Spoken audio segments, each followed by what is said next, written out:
So we're going to talk about the jail. Yes. Is it still overcrowded?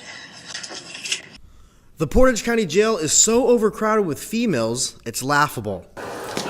So overcrowded that it's become a hassle for Portage County Jail Administrator Captain Ricky Neal. It's a big headache some days, but it's a challenge. And, we all like challenges. Last spring, TV2's Megan Shaw reported the Portage County Jail received 7 citations in an annual jail inspection, 3 of which regarded female inmates. At the time, there were 220 beds in the jail, 34 of which were set aside for females. Since then, the Sheriff's Office expanded that to 46 beds out of the 220 for females. And the total number of females in the jail today, 45. The overcrowding, it's a challenge sometimes. This one don't get along with this one, so you have to constantly shift some of the inmates around and deal with their special issues that they have.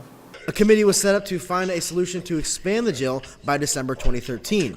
Well, December is here, and the Sheriff's Office presented an expansion plan to the Portage County Commissioner that would place a wall across the external 2 buildings, which would add 20 beds to the original 34 set aside for females.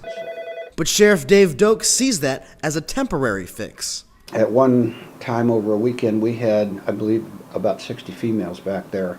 That's unacceptable by state standards. And if the state steps in or someone files a lawsuit, then we're not going to have, an option.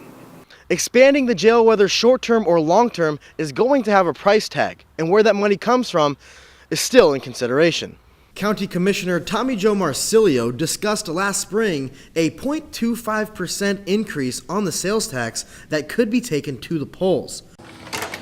The sales tax is still possible, but with the temporary plan presented, finding the money elsewhere could be a stronger possibility. What the sheriff and Major Kelly have proposed, at least at a first glance, looks workable. And if it's workable, it's so much smaller, it has to be less expensive to build.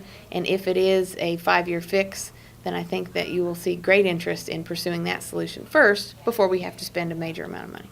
The Sheriff's Office is proactive in finding a solution, but the search for funding is still in the early stages. For TV2 News, I'm Gabriel Kramer.